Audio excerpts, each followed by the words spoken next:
বন্ধুরা, আশা করি আপনারা সবাই ভালো আছেন।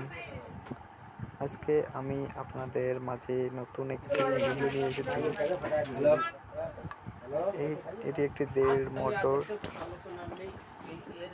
HP motor. এই মোটরের সিল কীভাবে লাগাতে হয় দেখানোর চেষ্টা করব। আপনারা অনেকেই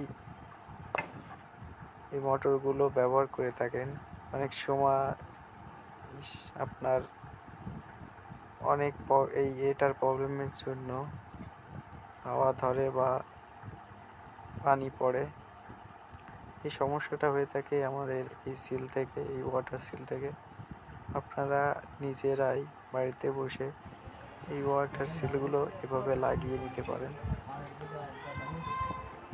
আমি যেভাবে দেখিয়েছি ঠিক এরকমভাবে আপনারা করলে কাজটি 100% হবে, সমস্যা নেই।